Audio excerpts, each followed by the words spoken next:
고려대학교 프로그래밍 1 COS 101 수업입니다. 이번 시간에는 함수에 대해서 배우도록 하겠습니다.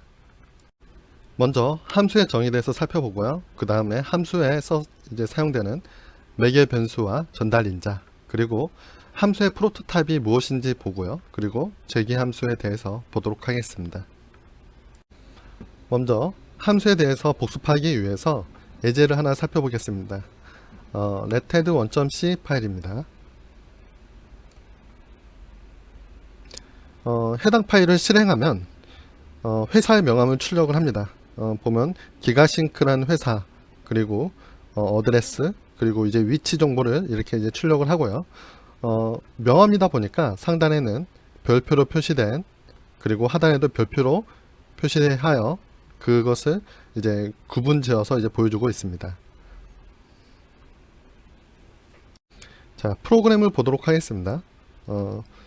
보게 되면 이제 name과 어드레스 팰리스의 경우 보다시피 이제 디파인을 해놨습니다. 그래서 하단에 이제 name이라 쓰게 되면 이 문자열이 이제 들어가게 되겠죠. 어드레스 팰리스도 이제 마찬가지고요.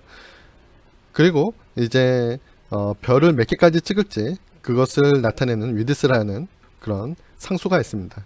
이렇게 총 4개의 값이 이제 변형 가능하게 만들어 놨고요.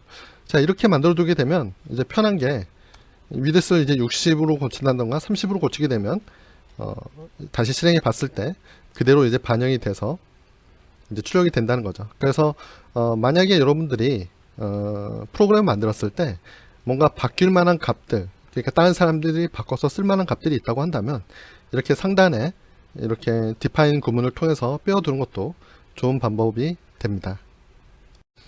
자, 그리고 이제 좀 내려가 보면 스타바라는 이제 함수 선언이 있습니다. 보게 되면 이게 선언하고 좀 내려와 보면 이제 정의가 있는데요. 정의는 실제로 함수의 본체를 담고 있는 애를 이제 정의라고 말을 하고, 이처럼 함수 본체는 없고 뒤에 세미콜론으로 끝나는 애를 이제 함수 선언이라고 말을 합니다. 자, 선언이 필요한 이유는 메인 함수가 컴파일 될 때 스타바라는 함수가 미리 존재하지 않으면 에러를 뱉기 때문인데요. 그래서 먼저 스타바라는 함수가 이 소스 코드 안에 어디인가 존재한다는 의미로서 이렇게 함수에 대한 선언을 이렇게 하게 됩니다. 그래서 선언 부분을 만드는 것은 간단하죠. 이렇게 밑에 있는 함수의 헤더 부분을 가져와서 뒤에 세미콜론만 이렇게 써주면 됩니다. 이런 식으로 함수 선언은 이렇게 상단에 이렇게 놔두게 되고요. 자, 메인 함수의 경우에는 따로 선언이 필요하지는 않습니다. 그리고 메인 함수 이제 바로 바디가 오는데요. 보게 되면 그 안에 이제 스타바라는 함수를 호출합니다. 그렇다면 이제 스타바의 역할은 그거겠죠. 이제 별표를 이제 출력하는 이제 역할을 담당할 텐데요. 그래서 별표는 name, 어드레스, 팰리스보다 위에 있었죠. 그래서 위에서 한번, 아래에서 한번 스타바라는 함수를 통해서 이제 별표를 출력하게 됩니다.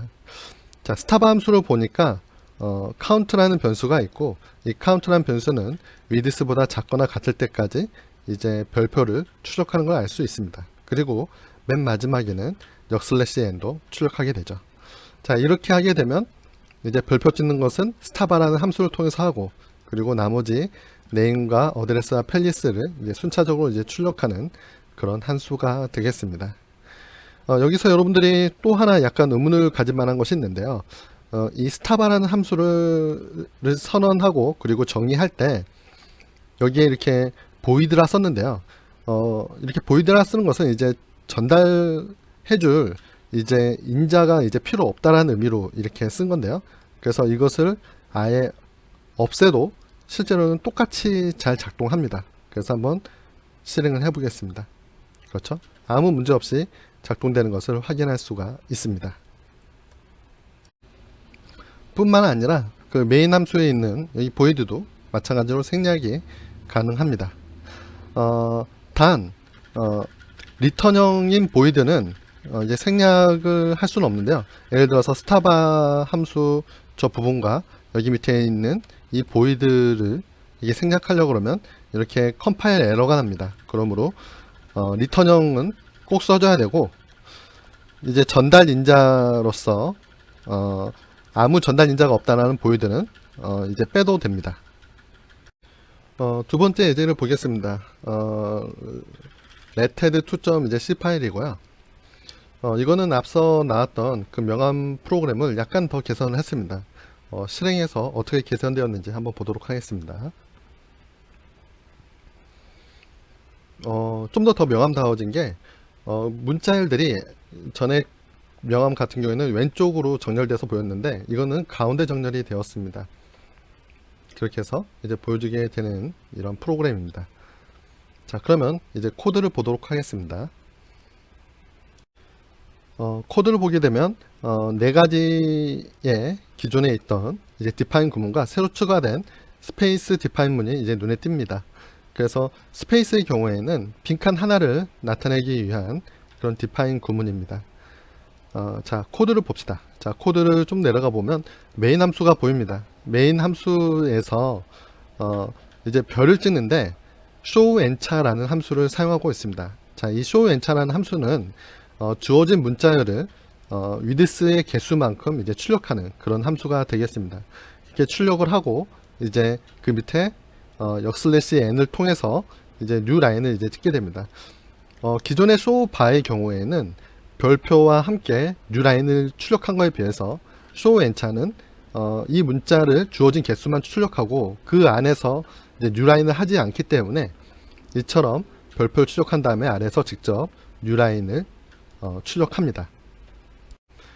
그러면 showEncha 함수를 좀 더 아래 가서 살펴보도록 하겠습니다. 자, showEncha 함수는 ch와 number라는 매개 변수를 받습니다. 그래서 이 ch라는 변수를 넘버 개수만큼 포문을 통해서 이제 출력을 하게 되는 아주 간단한 구조로 되어 있습니다. 다시 이제 상단으로 올라가서 showEncha를 호출할 때 사용되는 이 값을 나타내는 이름이 있습니다. 그건 바로 실 매개 변수고요. 그에 비해서 showEncha 함수는 전달받은 값을 변수에 저장을 하겠죠. 그래서 이 별표는 이 ch라는 변수에 들어갈 거고 이 width는 이 num에 들어가게 됩니다. 우리는 이때 이 ch와 num은 형식 매개 변수라고 이야기를 합니다.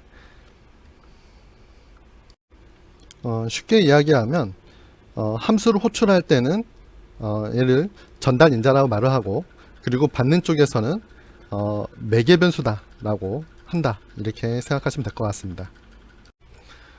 그 다음 네임을 출력하기에 앞서서 showEncha 함수를 통해서 공백을 출력을 합니다. 총 12개의 공백을 출력을 하고 그 뒤에 연이어서 네임을 출력하게 했습니다.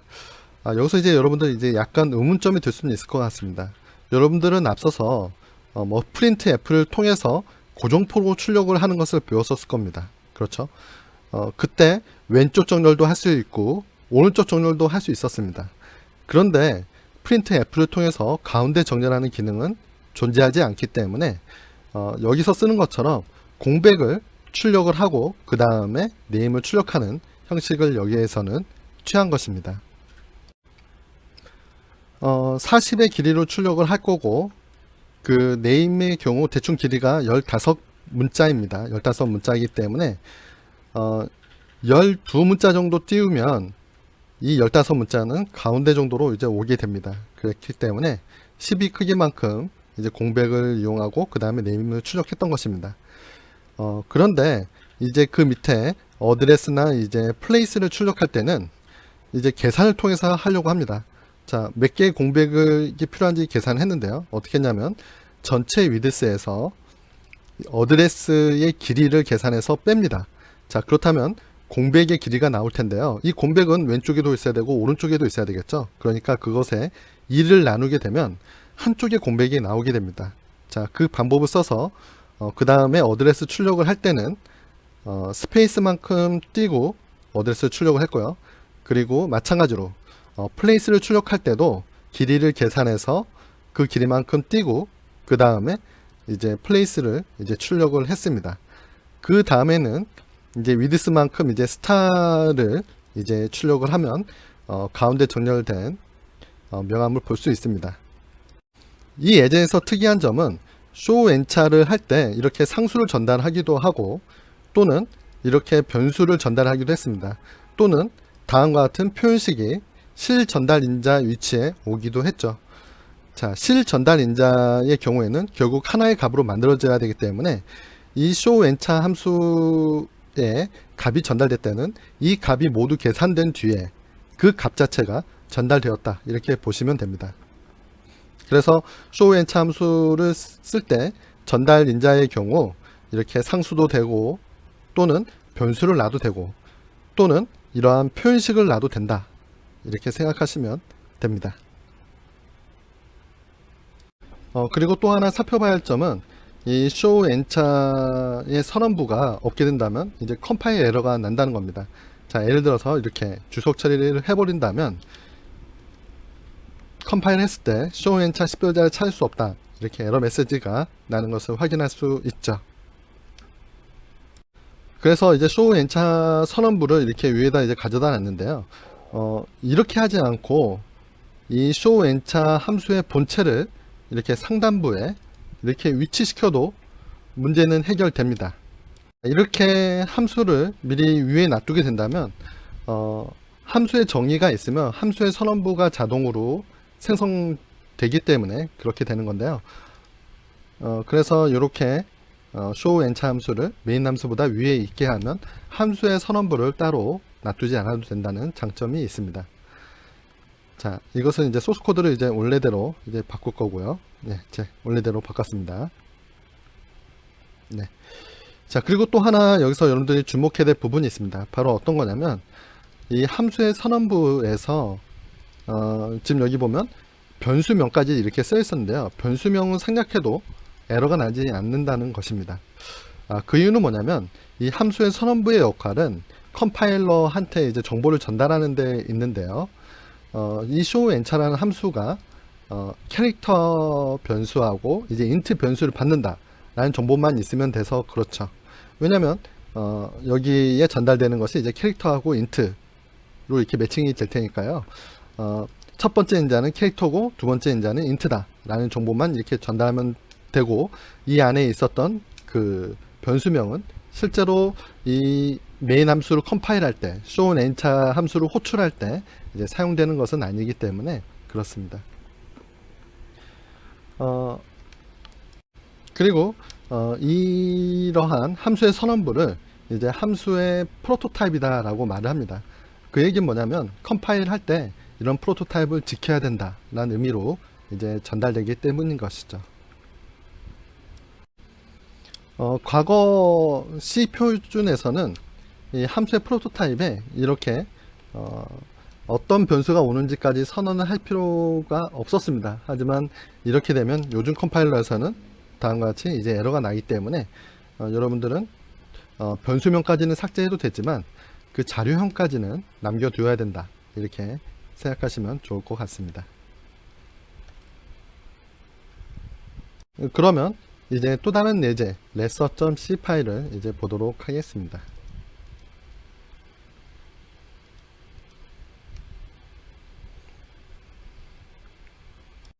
이 프로그램은 두 개의 숫자를 입력받아서 두 개의 숫자 중 작은 숫자를 출력하는 프로그램입니다. 그러면 실행해서 결과를 확인해 보도록 하겠습니다.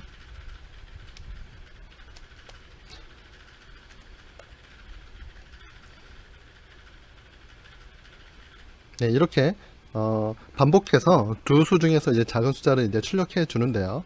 만약에 숫자가 아닌 문자를 넣게 되면 이제 프로그램은 이렇게 종료되게 됩니다.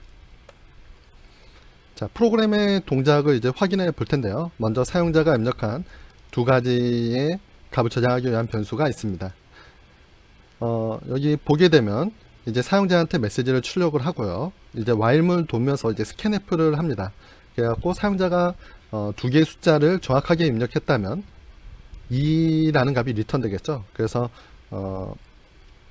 올바르게 인식된 숫자의 개수가 2라면 이제 프린트를 하는 거죠. 이 수와 첫 번째 수와 이제 두 번째 수, 그리고 두 수 중에서 이제 작은 수를 이제 리턴해주는 imin이라는 함수를 사용해서 이 세 수를 이제 printf를 통해서 이제 출력을 하게 됩니다. 그리고 다시 한번 이제 메시지를 출력하는 이런 형식으로 되어 있습니다.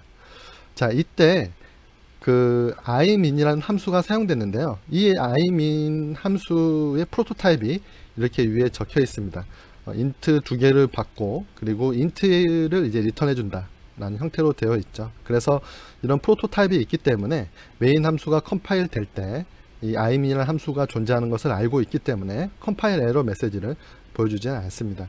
그리고 imin 함수를 보게 되면 아주 간단하게 작동합니다. 먼저 min이라는 변수가 있고, 이것은 이제 둘 중 이제 작은 값을 이제 저장하는 용도로 사용되겠죠. 그래서 n이 n보다 크다면 min에 n의 값을 넣고, 그렇지 않을 경우에는 min에다가 m의 값을 넣습니다. 그 다음에 이제 min의 값을 이제 리턴하는 구조로 되어 있습니다. 여기까지 보면은 간단한 프로그램인데요. 이 프로그램을 좀 더 단순히 이제 바꿔보도록 하겠습니다. 그 if else 구문을 통해서 이제 최소값을 구했는데요. 여러분들이 앞서 봤던 그 사막 연산자를 이용해 갖고 이것을 좀 더 심플하게 고칠 수가 있습니다. 자, 이렇게 말이죠. 자, n이 n보다 작다면 n의 값을, 그렇지 않다면 n의 값을 돌려주겠죠. 그래서 이렇게 하게 된다면 아까 함수보다 좀 더 심플한 표현이 됐고요. 그리고 이 부분을 계산된 결과를 min이라는 변수에 저장을 했는데 일부러 그렇게 할 필요도 없겠죠. 그래서 아예 이 부분에 넣고 min이라는 변수를 아예 선언하지 않는 방법도 존재합니다. 자, 그리고 여기서도 바꿔볼 만한 내용이 있는데요. 그건 바로 함수의 프로토타입의 선언 위치입니다. 지금 이 imin이라는 이 함수의 프로토타입은 메인 함수 위에 정의가 되어 있는데요. 이 imin 함수를 사용하는 것은 바로 메인 함수 안에서만 사용하고 있죠. 그러면 이 함수의 프로토타입을 메인 함수 안에다 넣어도 문제가 없습니다. 이렇게 하고 이제 실행을 해보면 이렇게 정상적으로 작동되는 것을 확인할 수가 있습니다. 단 이렇게 함수의 프로토타입을 함수 안에다 넣게 되면 이 함수 안에서만 이 함수의 프로토타입이 적용하므로 일반적으로는 이렇게 메인 함수 밖에다가 함수의 프로토타입을 위치시키게 됩니다. 앞서 배운 내용을 한 번 더 정리해 보도록 하겠습니다. 스페이스라는 함수가 있고 메인에서는 그 스페이스라는 함수를 사용합니다. 이때 스페이스 함수에 전달되는 25라는 값은 실전달 인자라고 말을 합니다. 그리고 이 25라는 값은 이 넘버라는 값에 이제 대입돼서 이 스페이스 안에서 활용되는데요. 이때 넘버 변수는 형식 매개 변수라고 이제 부르게 됩니다. C 언어에서 직접 만든 함수를 사용하기 위해서는 함수의 프로토타입을 메인 함수 상단에 적어야 됐죠. 그런데 ANSYS 표준 이전에는 그 방법이 약간 달랐습니다. 물론 현재의 컴파일 언어는 그 ANSYS 표준 이전에 그 방법도 지원해서 여러분들이 종종 그렇게 표현된 함수 표현식을 볼 수 있을 텐데요. 그래서 한번 어떤지 살펴보도록 하겠습니다.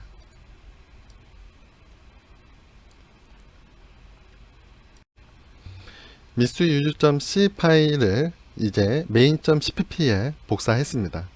자, 복사해서 이것을 실행하려고 보면 에러가 발생합니다. 보면 이제 빌드 오류가 이제 발생해서 이제 실행이 안 된다고 이렇게 나오는데요. 보게 되면 여기에 imax라는 함수가 선언되어 있는데 뭔가 형태가 특이합니다. 그렇죠?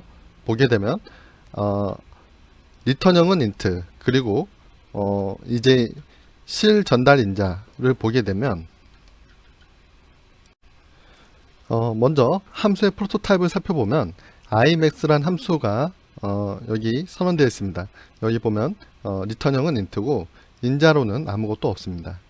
자, 그리고 메인 함수에 들어가 보니 imax 함수를 호출하는데 여기 보면 3이라는 값을 넣고 있습니다.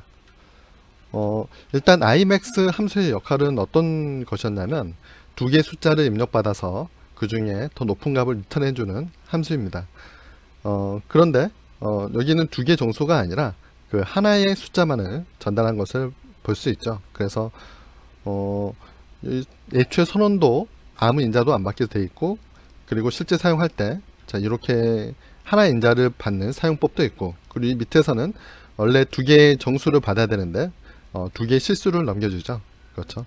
그리고 그 밑에 함수에 이제 정의를 보게 되면 imax라는 함수가 있는데 그 n과 m이라는 변수를 사용합니다. 그런데 이 n과 m의 자료형이 이 함수 정의에 보이지가 않습니다. 대신 이 뒤에 이 n과 m은 int다라는 표기가 뒤에 따르고 있습니다. 이거 좀 뭔가 처음 보는 여러분들 표기일 텐데요. ANSYS 이전 표현에서는 위와 같은 방법을 통해서 n과 m의 자료형을 나타냈었습니다. 그래서 이것은 틀린 표현은 아닙니다. 그리고 안의 코드를 살펴보니까 n과 m 중에서 만약에 n이 더 크다면 n을 리턴하고, 그렇지 않을 경우는 m을 리턴하므로 두 개의 숫자를 입력받아서 그 중에 큰 값을 리턴하는 함수인 것을 알 수가 있습니다. 그런데 지금 이렇게 빨간 줄이 그어져 있는데 실행이 될까요? 일단 F5를 눌러서 실행해 보도록 하겠습니다. 네, 빌드 오류가 발생해서 이제 빌드가 되지 않죠.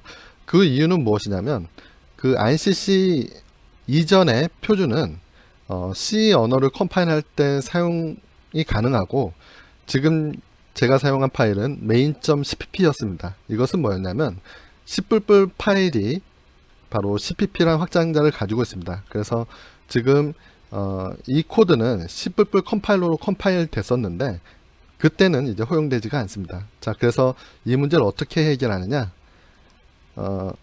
여러분들 소스 코드에서 main.cpp로 이렇게 되어 있는데 이거의 확장자를 이제 C로 바꿔주시길 바랍니다. 그러면 main.c가 될 거고요. 그러면 이 안에 있던 에러들이 없어진 것을 확인할 수가 있습니다.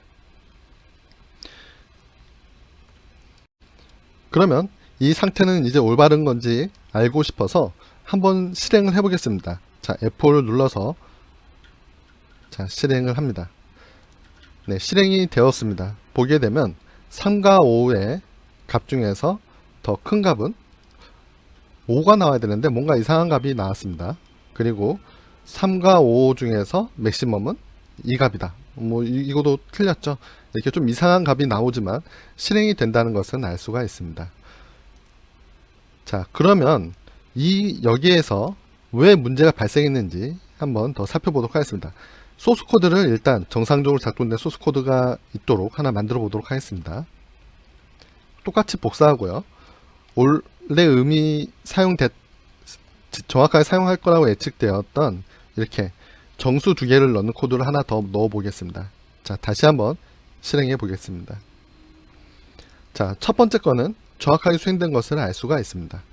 자, 그런데 이제 두 번째 거하고 이제 세 번째 거는 이제 올바르게 수행되지 않았죠. 다시 이제 코드로 돌아가서, 자, 두 번째 거와 세 번째 것이 수행되지 않은 이유는 단순합니다.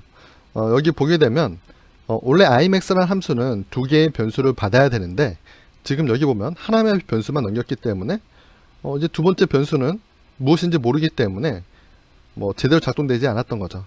그리고 밑에 있는 코드도 마찬가지였죠. 이것은 더블 자료형의 값이 이제 전달되는데 int 값이 전달되는데 더블 값이 전달됐으니까 그 더블형의 비트를 이제 int로 취급을 해서 그런 이상한 값이 출력이 되었던 것이다, 이렇게 생각할 수가 있습니다.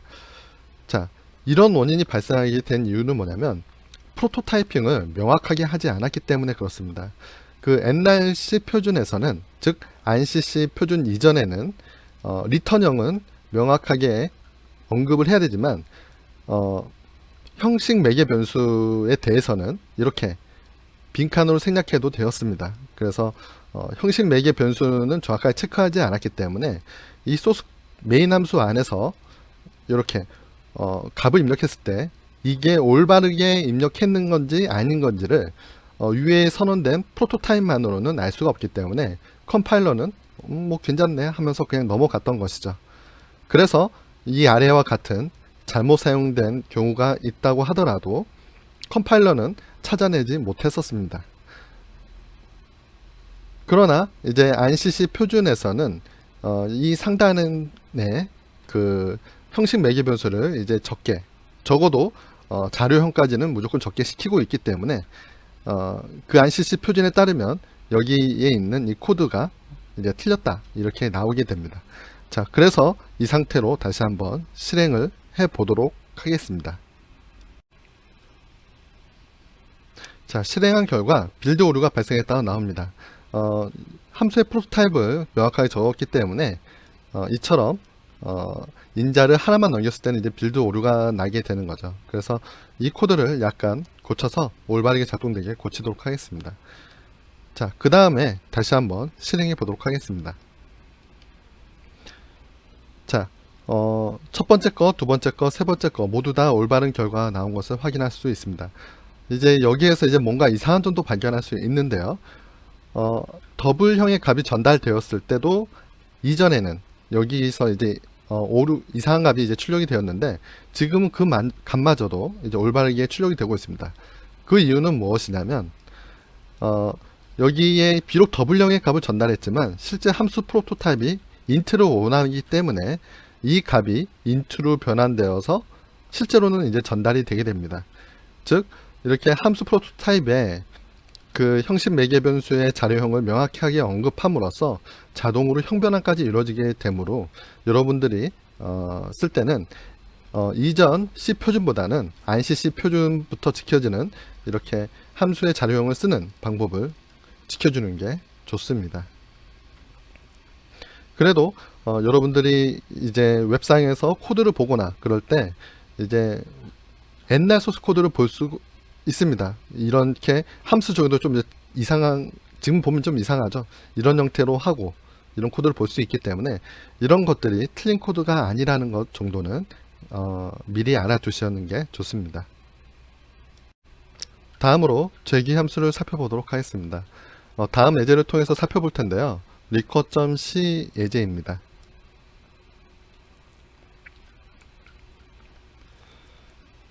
자, 코드를 보면 up and down이라는 함수가 있습니다. up and down이라는 함수는 여기 보게 되면 이제 메시지를 출력을 합니다.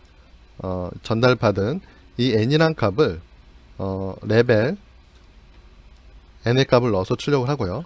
그리고 n의 로케이션에 대해서 이제 출력을 합니다.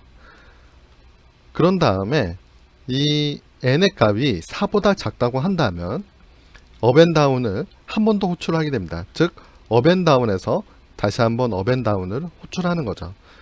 이와 같은 형태를 죄기라고 합니다. 함수 안에서 자기 함수를 다시 호출할 때 죄기라고 한다. 이렇게 알아두시면 될 것 같습니다. 자, 그런데 전달받은 n의 값을 1 플러스 해서 호출하게 됩니다. 자, 그렇게 되면 up and down은 n이 4보다 작을 때만 이제 호출되므로 점점 호출되면서 이 n의 값은 점점 커지겠죠. 그래서 언젠가는 이제 멈추게 될 겁니다. 자, 그 다음 다시 한번 메시지를 출력을 합니다. 이 코드에는 여러분들이 처음 보는 기호가 있을 텐데요. 그것은 바로 앰퍼샌드라는 기호입니다.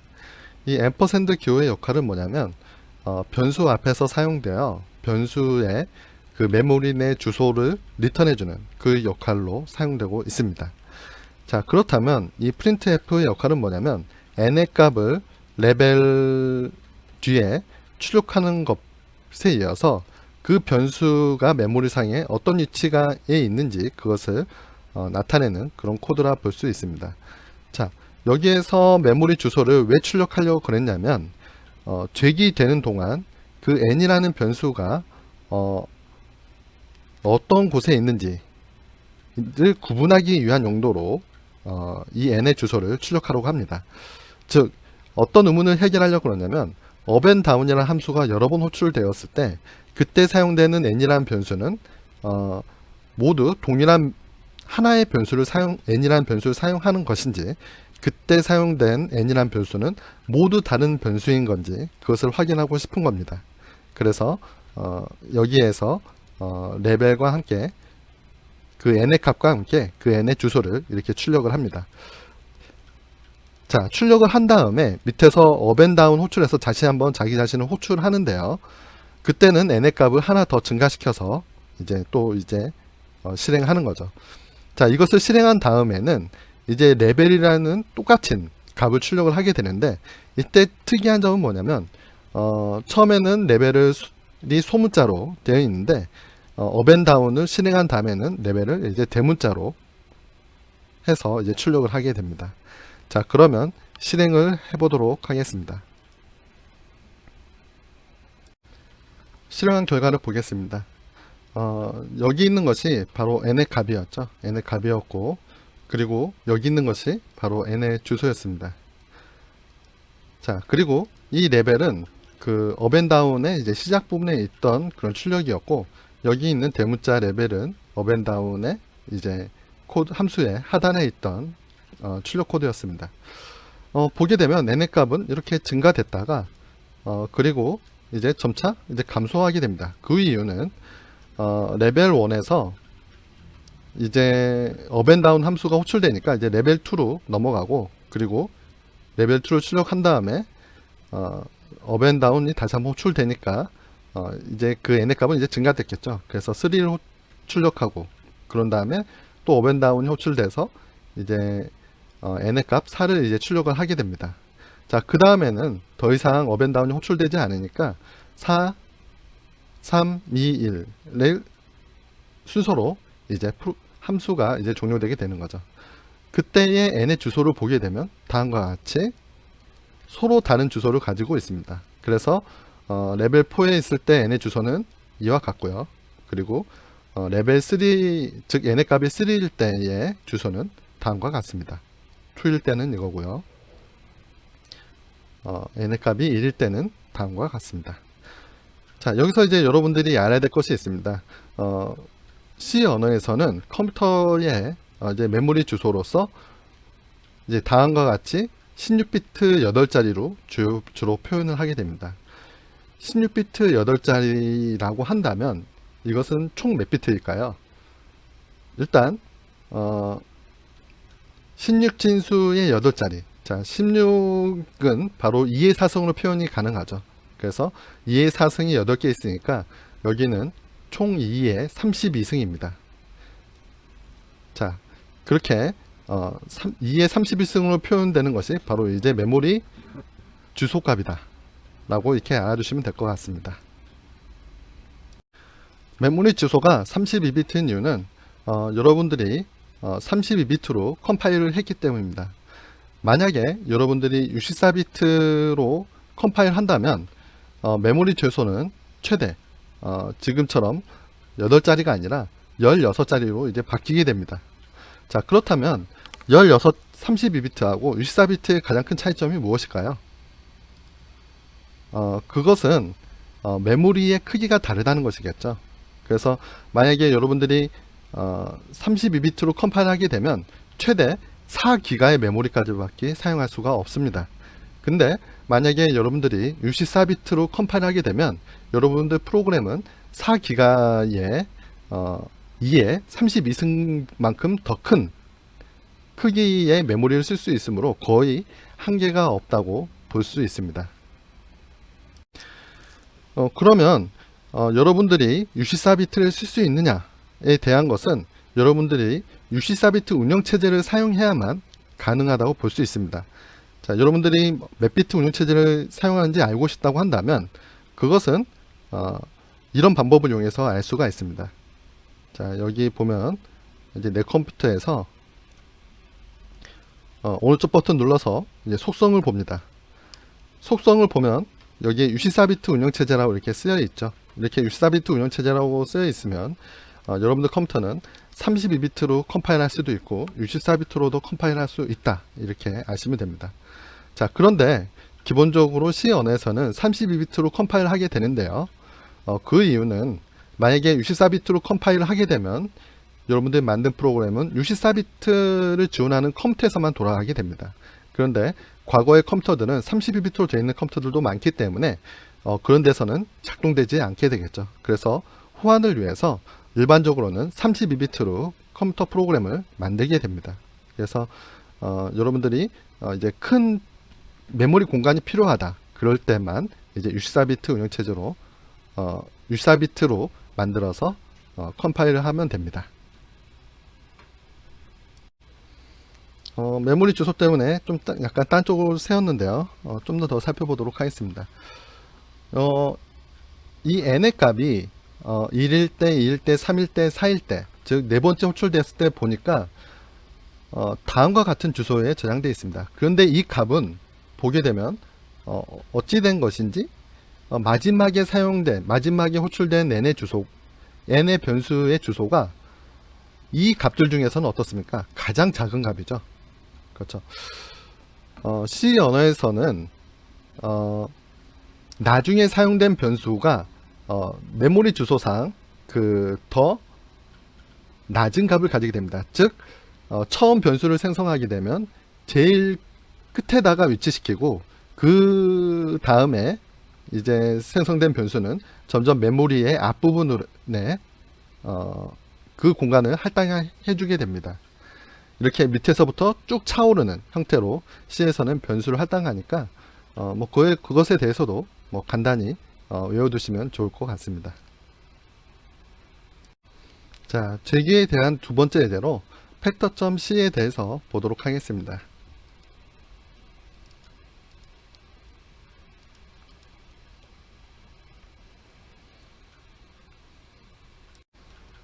이 프로그램은 팩토리얼을 구하는 프로그램입니다. 그런데 팩토리얼을 구할 때 반복을 이용한 방법과 그리고 제기를 이용한 방법 두 가지를 사용해서 구하려고 합니다. 자, 그러면 프로그램을 실행해서 결과를 먼저 확인해 보도록 하겠습니다. 자, 0부터 이제 12 사이의 값을 입력하라고 이제 출력이 되어 있고요. 그래서 제가 여기 5를 입력하면 루프를 이용해서 팩토리얼 계산하면 120이고 리커전, 제기를 이용해서 팩토리얼 구하면 120이다. 이렇게 똑같은 값이 나오는 걸 확인할 수가 있습니다. 자, 계속해서 값을 입력할 수 있고요. 10을 입력하면 다음과 같은 값이 나오고, 예를 들어서 13을 입력하면 너무 값이 높다. 이 안에 있는 값을 이제 써라 라는 메시지가 출력되는 것을 확인할 수가 있습니다. 그리고 다른 메시지를 출력하면 이제 프로그램이 이제 종료되었습니다. 자, 코드를 보겠습니다. 자, while문을 통해서 사용자가 입력한 숫자를 입력받고요. 그래서 그 숫자가 0보다 작거나 10보다 크면 이제 메시지를 이제 출력을 하게 됩니다. 그리고 그 사이에 있다면 이제 루프로 계산한 팩토리얼 값과 리커전으로 계산한 팩토리얼 값을 출력을 하게 됩니다. 그래서 그 숫자와 그것을 이제 팩토리얼 한 값을 출력할 텐데요. 여기 보면 팩트는 루프를 이용해서 팩토리얼 값을 계산한 거고, r팩트는 리커전을 이용해서 팩토리얼 값을 계산했습니다. 이제 차례대로 보도록 하겠습니다. 루프를 이용한 팩토리얼 계산은 포문을 이용합니다. 먼저 answer는 1의 값으로 초기화 되어 있습니다. n의 값이 이제 큰 값이 들어온다고 한다면 그 값은 이제 1까지 이제 줄어들게 될 겁니다. 그래서 n은 계속 이렇게 하나씩 빼는 거죠. 그러면서 어떻게 하는지 봤더니 answer에다가 n을 곱해서 팩토리얼을 계산하게 됩니다. 자, 그에 비해서 리커전은 이런 식으로 되어 있습니다. answer 값이 있는데요. 자, answer는 n이 0보다 크다면 바로 answer는 그 현재에 있는 값에다가, 그렇죠, 입력으로 들어온, 예를 들어서 5가 들어갔다면 5 곱하기 r팩트 4를 하게 됩니다. 자, r팩트를 하기 위해서, 즉 r팩트 4를 계산하기 위해서 n에 4가 이제 들어와서 다시 한번 실행하게 되면 여전히 n은 0보다 크니까 4 곱하기 그 다음에 r팩트 3이 되겠죠. 이렇게 계속해서 재기적으로 하다가 r팩트가 0이 되게 되면 이제 1의 값을 이제 리턴하게 됩니다. 이런 식으로 팩토리얼을 이제 계산하는 그런 리커전 버전입니다. 그렇게 팩토리얼을 이제 루프로 계산할 수도 있고 이렇게 리커전을 이용해서도 계산할 수 있다로 알아두시면 좋을 것 같습니다. 세 번째 예제는 binary.c 파일입니다. 한번 보도록 하겠습니다.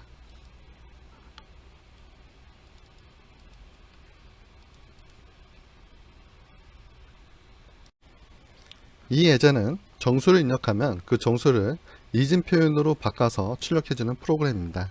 먼저 실행해서 결과를 확인해 보도록 하겠습니다. 자, 2는 바이너리로 10이다. 4는 바이너리로 101이다. 10은 바이너리로 1010이다. 1024는 바이너리로 100000이다. 자, 이렇게 잘 나오고 있는 것을 확인할 수가 있습니다. 자, 그러면 어떻게 바이너리로 변환했는지 이제 살펴보도록 하겠습니다. 자, 메인 함수는 먼저 메시지를 출력을 하고요. 그리고 사용자가 입력한 값을 넘버에다가 저장을 합니다.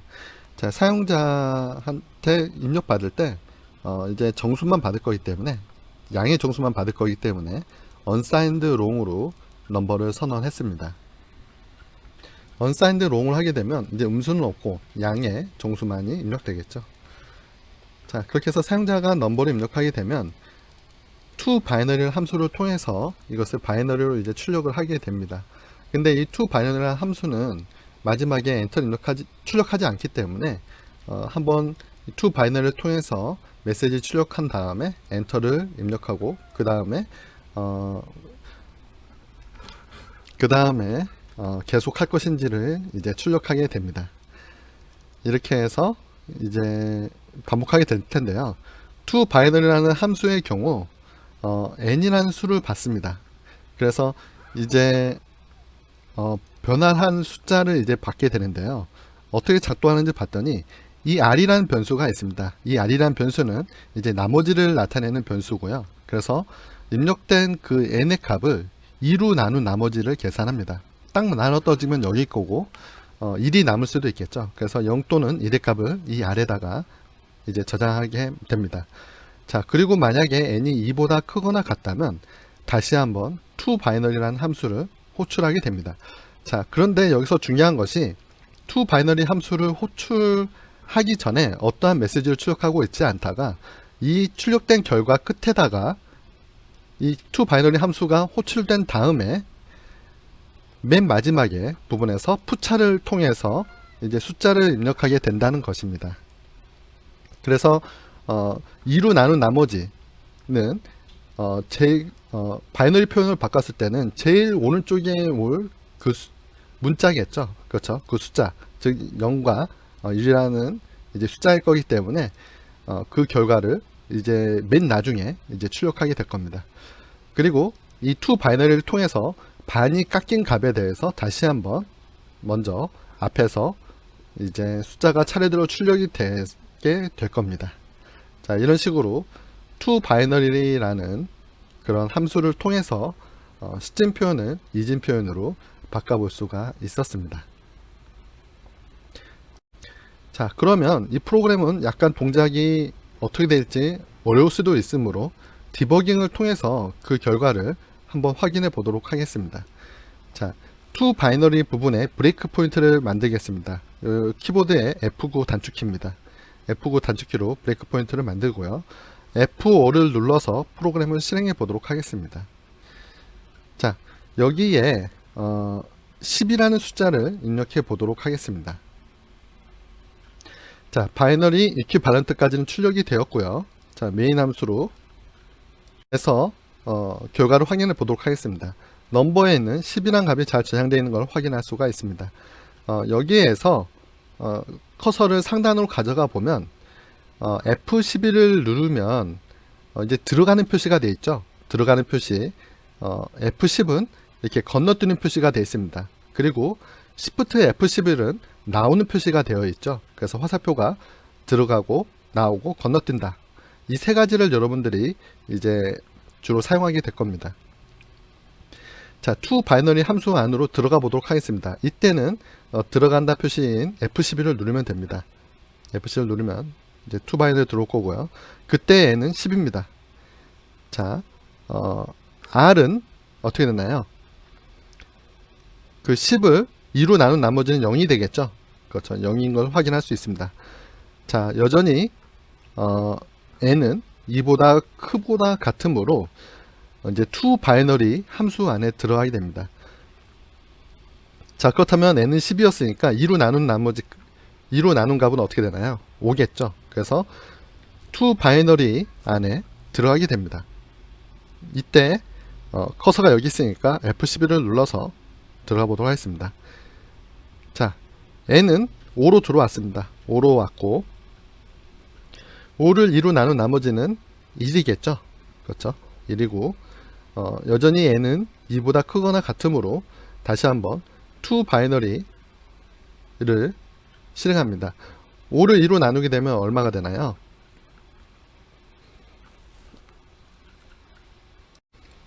5를 2로 나누면 그 결과는 2가 됩니다. 2.5라고 잠시 헷갈리셨던 분도 있을 것 같긴 한데요.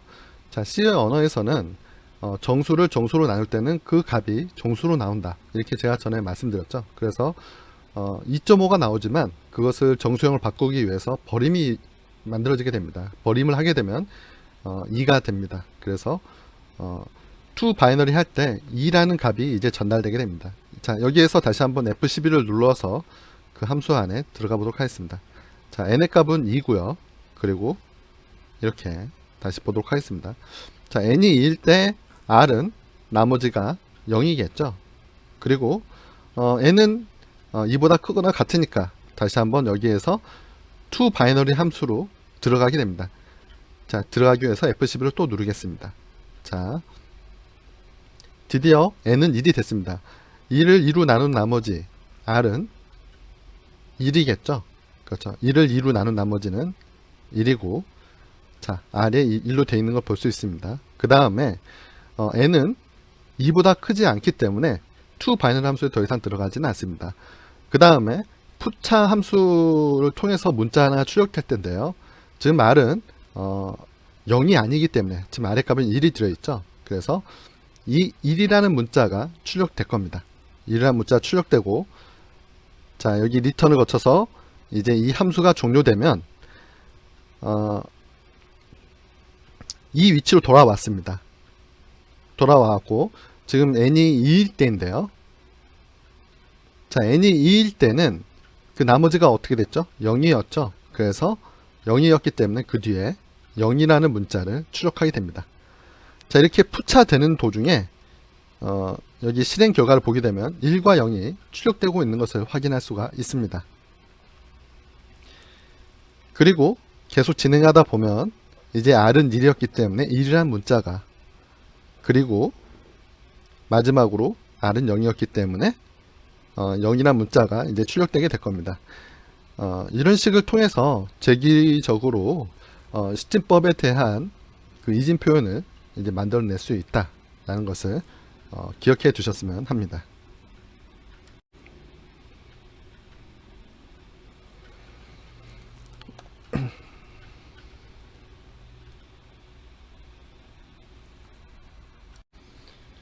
지금까지 여러분들은 하나의 파일로 된 프로그램을 이제 컴파일해 왔습니다. 그런데 보통 프로젝트는 하나의 파일이 아니라 여러 개의 파일로 하나의 프로그램을 만드는 경우가 많이 있습니다. 자, 그렇다면 어떻게 여러 개의 파일로 하나의 프로그램을 만드는지 이제 한번 그 예제를 보도록 하겠습니다. usehotel.c 예제입니다.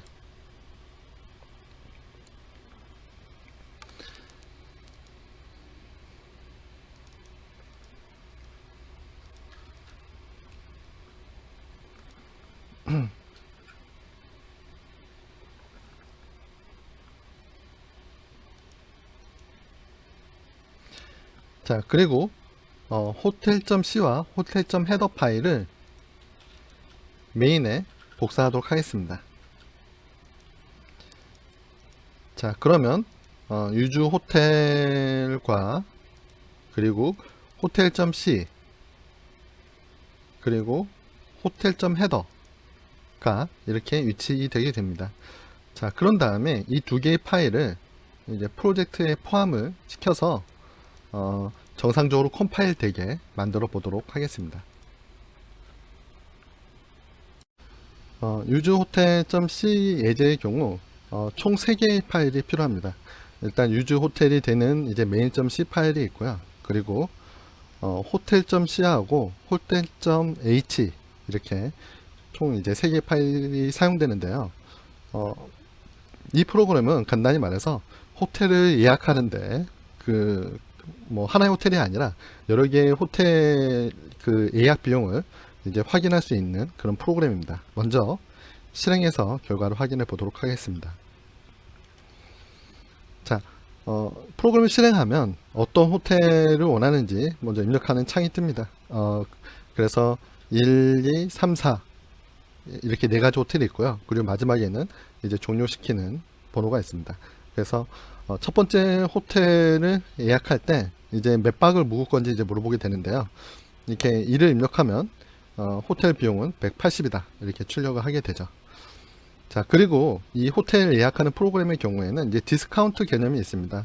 뭐냐면 1박을 할 때는 모든 비용을 내지만 2박부터는 5% 할인된 비용을 냅니다. 그런데 이것이 그냥 2박 할 때는 5% 할인된 금액이 되지만 그리고 만약에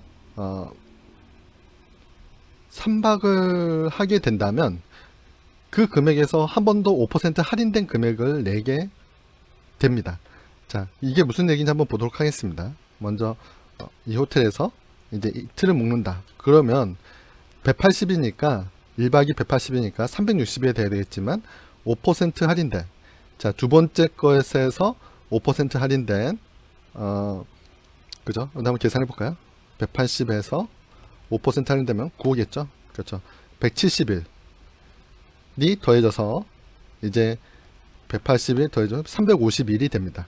어떻게 되는지 아시겠죠? 그러니까 첫 번째 거는 온전히 180을 내고 두 번째 것은 171의 금액을 내는 겁니다. 자, 그리고 이뿐만이 아니라 만약에 3박을 하게 되면 어떻게 되는지 보도록 하겠습니다. 자, 1, 자, 3을 하게 되면 금액은 513이 되게 되는데요. 자, 이 금액은 어떻게 나온 것이냐? 이것은 350일에다가 자, 180 더하기 171 더하기 171에 5%까지 하게 되면 이렇게 51345 금액이 나오게 되는 겁니다. 즉 복리죠. 따지고 보면 계속해서 5%씩 그 다음 날이 이렇게 할인되는 식으로 이제 디스카운트를 해준다고 합니다. 자, 이렇게 이제 각 호텔마다 입력하는 그 날수에 따라서 이제 디스카운트를 해주게 되는데요. 첫 시작 가격은 모두 다 다릅니다. 첫 번째 호텔은 1박에 180이었는데 두 번째 호텔의 경우에는 1박에 225고 세 번째 호텔의 경우에는 1박에 255, 네 번째 호텔의 경우에는 1박에 355를 내게 됩니다. 자, 이렇게 호텔과 몇 박을 하는지에 따라서 총 얼마의 비용이 드는지 이렇게 계산해주는 프로그램이 되겠습니다. 그리고 이제 5번을 입력하면 이제 프로그램이 이제 종료되게 됩니다.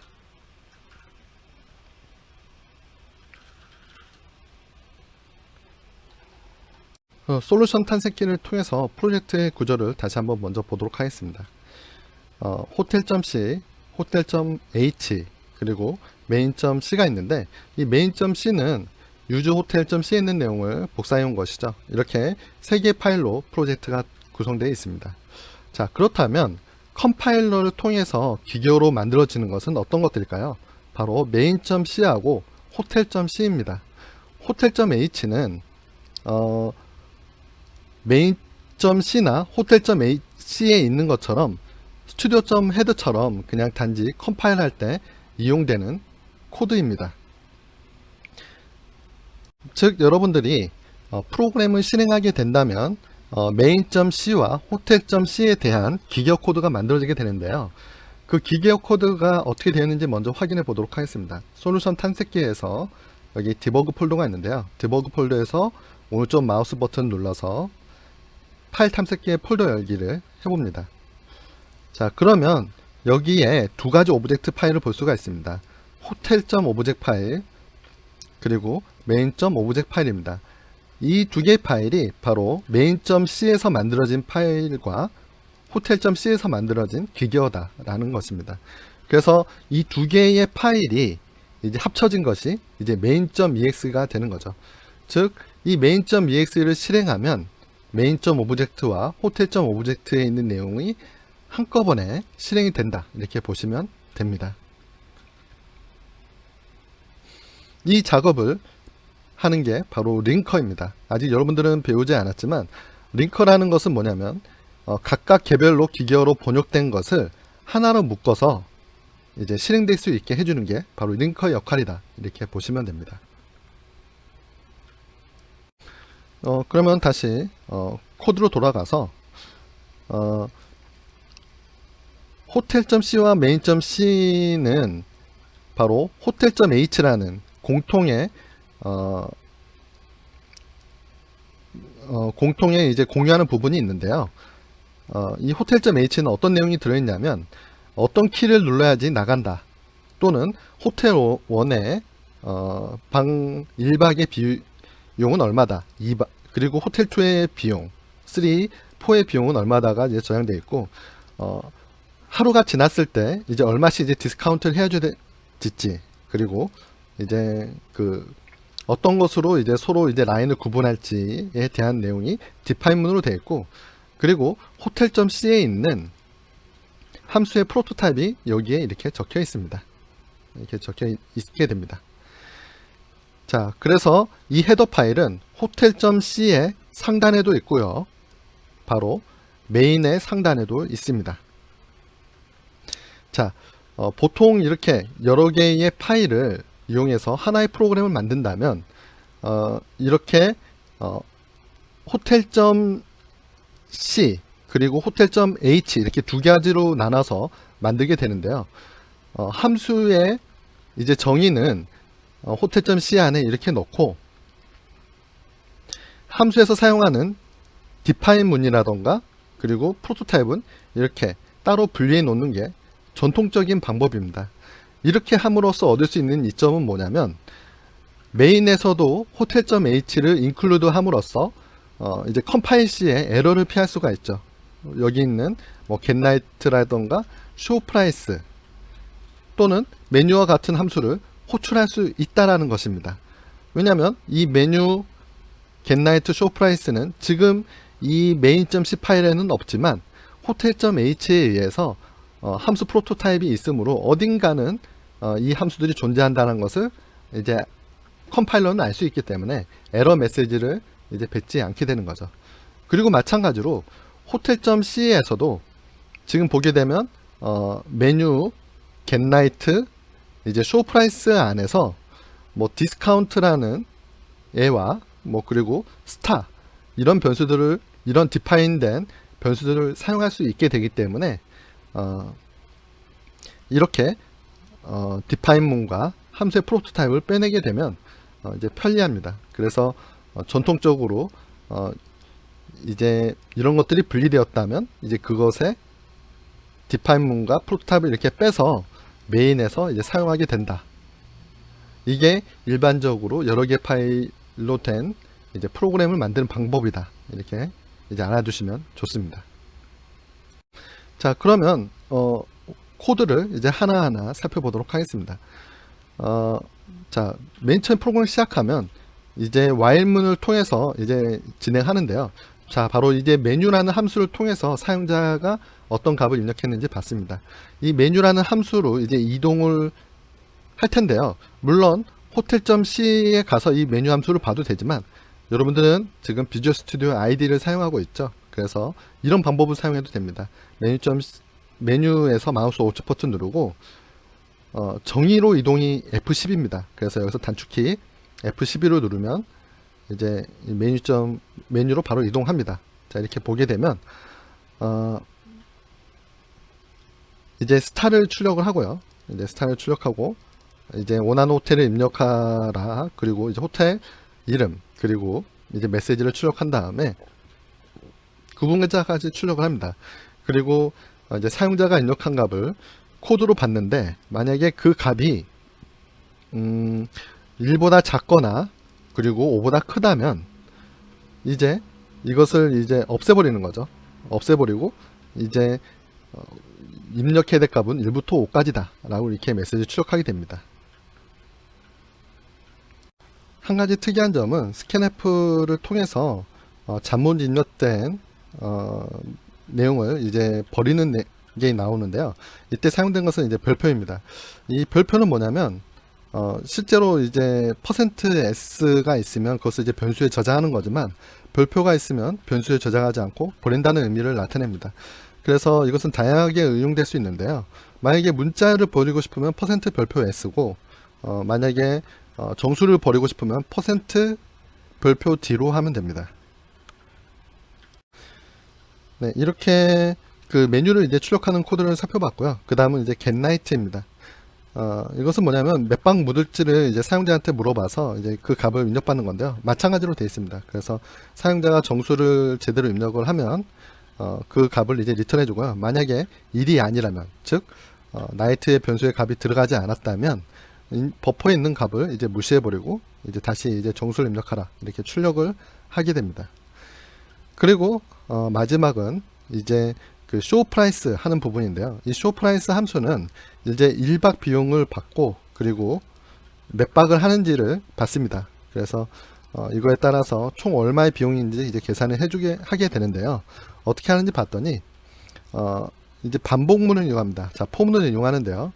n은 1부터 그 몇 박 하는지까지 이제 반복을 할 거고요. n의 값은 계속 증가됩니다. 그리고 1박 비율도 이제 계속해서 이제 감소가 되는데, 디스카운트 되는 것을 바로 0.95를 매번 곱해갖고 1박을, 자, 2박 때는 0.95가 곱한 값이 되겠고요. 그리고 3박 때는 0.9에다 0.95를 곱한 것만큼 되겠죠. 그래서 이걸 통해서 첫째 날에는 이제 온전한 값이, 둘째 날에는 5% 할인된 값이, 셋째 날에는 이제 0.95 곱하기 0.95 계산해서 그 비용만큼 이제 할인된 가격이 입력되게 이 토탈에 누적을 시켜갖고 그것을 이제 출력해주는 코드입니다. 그래서 이제 메인의 경우에는 그 메뉴를 통해서 코드를 입력받고, 이게 퀴트 하는 것이 아니라면 그 코드에 따라서 이제 호텔 레이트를 디파인 된 것으로부터 이제 가져오죠. 만약에 1이면 호텔 레이트를 호텔 1에서 가져오고, 2이면 호텔 레이트를 2에서 가져옵니다. 이렇게 가져오고 나서 만약에 1부터 4 사이의 값이 아니라면 호텔 레이트는 그냥 0으로 초기화하고 이제 웁스라는 메시지와 함께 이 while문을 그냥 끝내는 코드입니다. 그렇게 하면서 이제 종료되겠죠.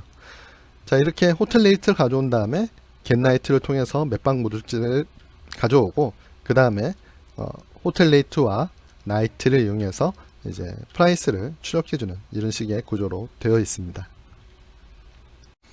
자, 이 예제에서는 총 3개의 파일로 하나의 프로그램을 만들었습니다. 그러면 파일을 나누는 이유는 무엇일까요?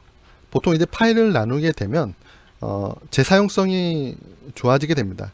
예를 들어서 여러분들이 자주 사용하는 문자열과 관련된 함수를 만들었다고 합시다. 그러면 그 함수를 모아서 이제 str. 헤더와 str.c 파일로 여러분들이 그 문자열 함수를 만들어 두고 나서 문제에 따라서 여러분들이 그 함수를 이제 통째로 가져다가 이제 쓸 수 있다라는 거죠. 이렇게 여러분들이 자주 사용하는 기능을 공통된 요소를 묶어서 파일로 분리하게 된다면 문제가 있을 때마다 필요에 따라서는 이 묶음을, 필요에 따라서는 저 묶음을 이렇게 가져다가 쓸 수 있다는 장점이 있죠. 자, 그리고 또 다른 장점은 협업이 가능하다는 겁니다. 여러분들이 만약에 여러분들 만든 프로그램이 아주 큽니다. 그럴 때는 이제 동시에 여러 사람들이 이제 프로그래밍을 이제 하게 될 텐데요. 보통 이제 각 사람마다 이제 파일들을 이제 나눠서 맡게 되면 동시에 병렬로 작업이 가능하겠죠. 그런 이유로 인해서 보통 C에서는 이제 함수들을 여러 파일로 나누어서 이제 만들고 그것을 합쳐서 이제 하나의 실행 파일로 만들고 합니다. 다음으로는 이제 주소를 알아내는 앰퍼샌드 연산자에 대해서 더 살펴보도록 하겠습니다. roc 체크.c 파일입니다.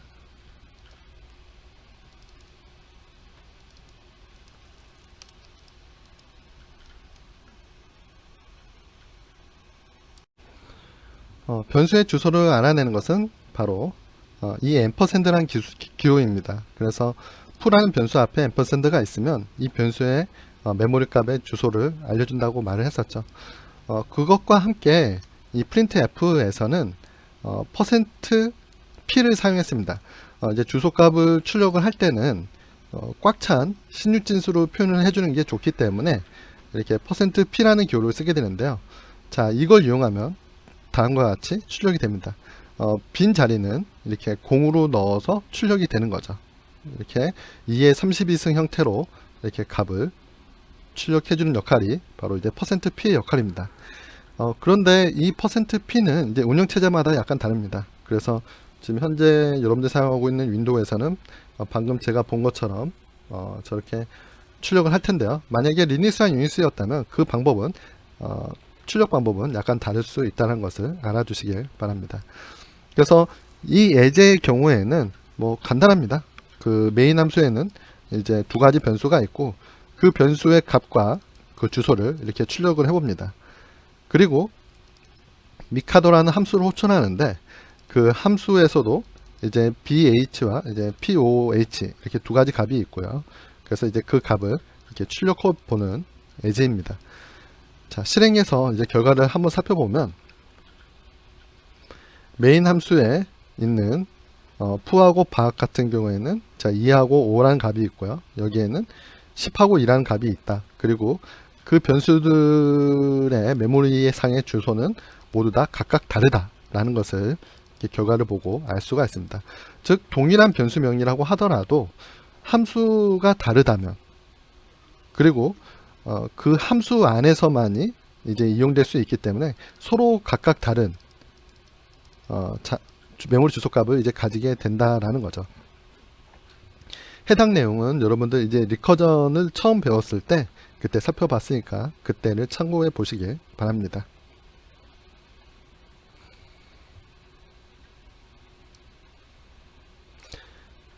네, 그 다음으로 호출 함수에 있는 변수를 바꾸는 그런 예제에 대해서 이제 보도록 하겠습니다. 수압 on과 수압 2.c 예제 파일을 통해서 살펴보도록 하겠습니다.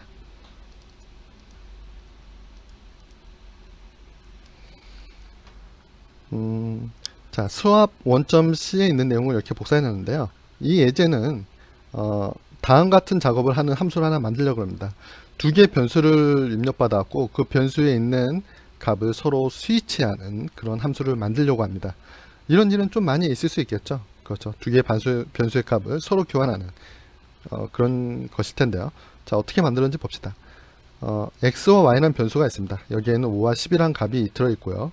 이제 그 값을 출력을 합니다. 자, 그런 다음에 인터체인지라는 함수를 호출하는데요. 거기에 이제 x와 y 변수의 값을 전달합니다. 자, 그런 다음에 여기에서 이제 값이 교환이 됐다면 여기 x하고 y에는 이제 서로 이제 바뀐 값이 들어 있어야 되겠죠. 그래서 x에는 10, y에는 5가 이제 출력이 될 거라고 이제 생각할 텐데 그러기는 쉽지가 않습니다. 자, 인터체인지 함수를 보도록 하겠습니다. 자, 인터체인지 함수는 이제 사용자가 입력한 값을 u와 v라는 변수에 저장할 텐데요.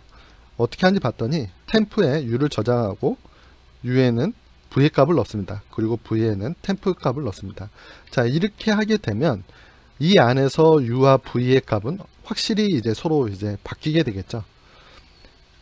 자, 그러면 실행 결과를 먼저 확인해 보도록 하겠습니다.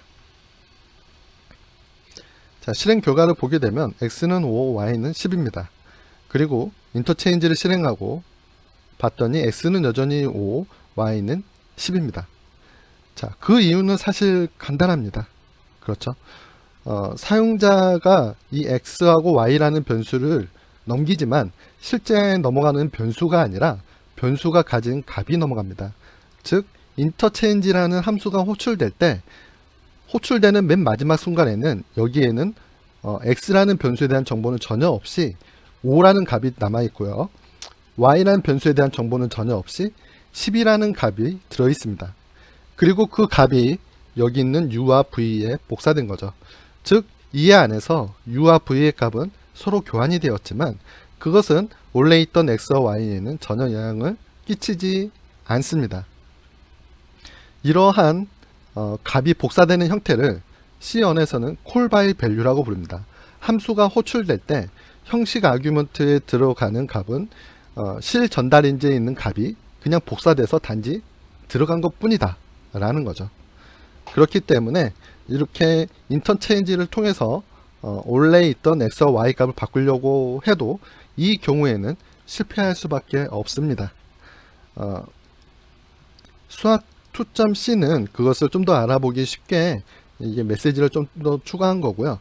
자, 그렇다면 실제로 두 개의 변수의 값을 바꿀 수 있는 함수는 못 만드는 가에 대한 답은 가능하다는 겁니다. 단지 이와 같은 형태는 아니라는 거죠. 자, 그 다음 예제를 통해서 한번 그러면 보도록 합시다. 그 방법은 바로 포인터를 이용하는 겁니다. 그래서 이제 포인터 개념을 이용하면 여러분들은 그 두 변수의 값을 바꿀 수가 있습니다. 그럼 한번 예제를 보도록 하겠습니다. 수압 3.c 파일입니다.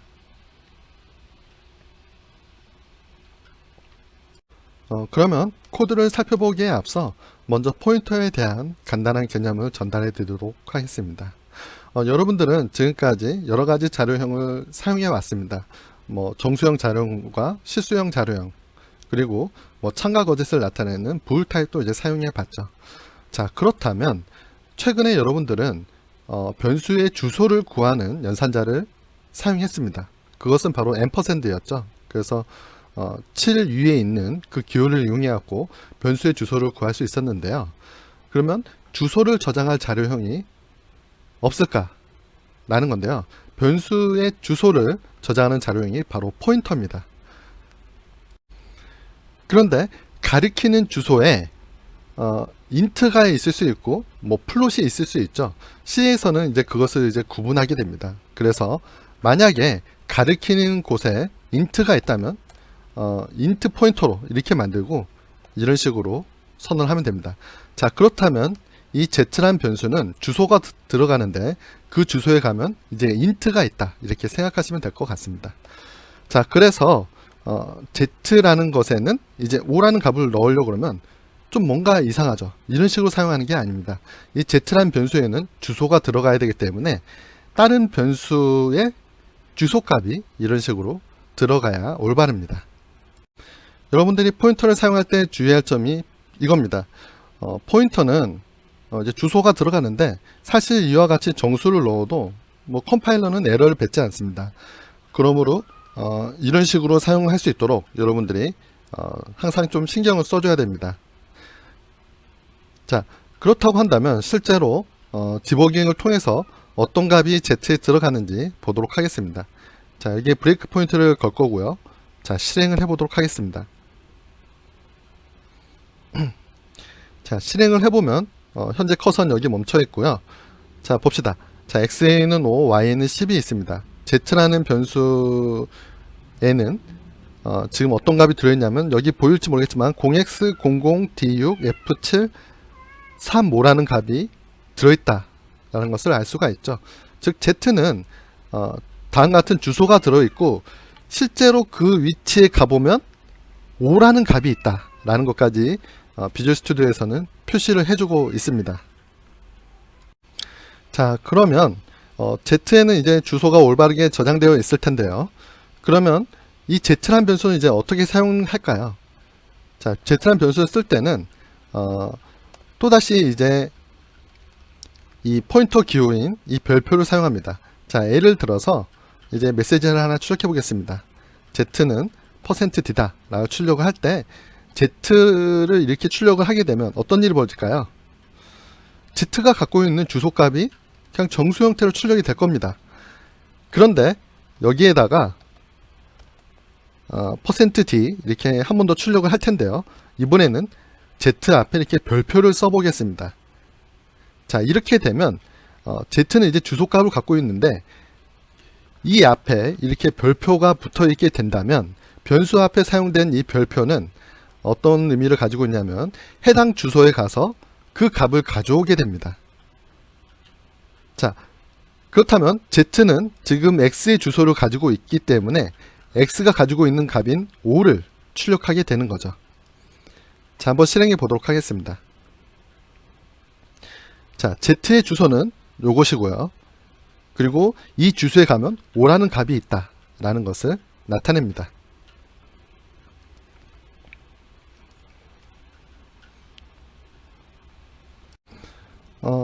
포인터 기호는 그 위치에 따라서 그 의미가 다릅니다. 이렇게 변수 선언시에서는 이 z라는 변수가 이제 주소라는 것을 나타내는 그 의미로 사용되고요. 변수 선언이 아니라 이 빅캣 변수가 사용될 때는 해당 주소에 있는 값을 가져오는 역할로 이제 사용되게 됩니다. 즉 이때는 이 변수가 주소다 라는 것을 나타내는 용도로 사용됐던 거고, 이때의 별표는 해당 위치에서 값을 가져오는 용도로 사용된다 라는 것이죠. 이렇게 이제 별표의 경우에는 선언부하고 실제로 이제 익스프레션에서 사용됐을 때 다른 의미를 가진다 라는 것을 알아두셨으면 합니다. 자, 그러면 이 내용을 바탕으로 아래 예제를 이제 그러면 살펴보도록 하겠습니다. 자, 두 개의 변수가 가진 값을 교환을 하려고 한다면 바로 주소를 이용하면 됩니다. 자, 인터체인지에서는 라는 함수를 호출할 때는 그 x와 y 변수에 이제 주소값을 넘기게 될 것이고요. 주소값이 넘어가기 때문에 u와 v라는 변수는 이렇게 포인터로 선언되어 있습니다. 그리고 이 u와 v는 아래에서 어떤 작업을 하는지 봤더니 템프라는 변수를 하나 만들어서 u는 주소값이니까 그 주소에서 값을 하나 꺼내서 템프에 저장하고 v가 가지고 있는 값을 u가 있는 곳에다가 덮었습니다. 그런 다음에 v 주소를 이용해서 해당 위치에 접근해서 템프 값을 이제 덮어쓰게 되는 거죠. 자, 이렇게 되면 주소를 이용해서 실제 값에 접근해서 값을 서로 인터체인지 했기 때문에 이 함수가 끝난 뒤에 x와 y 변수의 값이 바뀌어 있는 형태가 되는 겁니다. 자, 그러면 디버깅을 통해서 과연 잘 되었는지 한번 보도록 하겠습니다. 브레이크 포인트는 여기다 걸 거고요. F5를 눌러서 실행해 보겠습니다. 자, 이제 Alt 탭을 눌러서 코드로 돌아왔고요. 자, 이 위치에서 멈췄습니다. 자, 여기서 보게 되면 U의 값은 다음과 같은 주소고 V 값은 다음과 같은 주소입니다. 자, 그러면 먼저 이 템프라는 변수에 그 U의 값을 이제 저장할 텐데요. U 주소에 가보면 담겨 있는 값이 5이죠.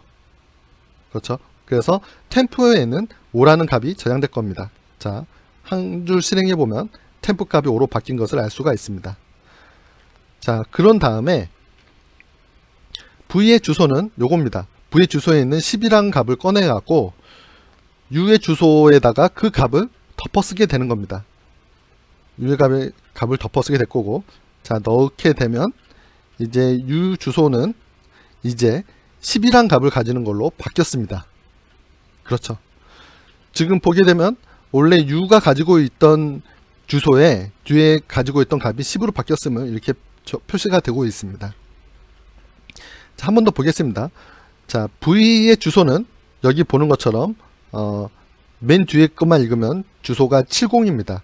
70이란 곳에는 지금 10이란 값이 있는데 템프가 가지고 있는 5라는 값이 들어갈 겁니다. 자, 실행을 합니다. 그러면 70이란 주소에는 5라는 값으로 바뀌었다 라고 비주얼 스튜디오를 통해서 확인할 수가 있습니다. 자, 이렇게 해서 인터체인지가 끝난 다음에 돌아와 보면 x와 y 값이 10하고 5의 값으로 바뀌어 있는 것을 확인할 수가 있습니다. 자, 이런 식으로 포인터를 이용해서 이제 수합 함수를 구현할 수 있으니까 이 예제를 꼭 기억해 두시길 바랍니다. 여기까지 해서 9장에 있는 내용에 대해서 모든 학습을 마쳤습니다. 여기에 있는 실습 문제뿐만이 아니라 웹사이트에 있는 프랙티스도 같이 열심히 해주시길 당부드립니다.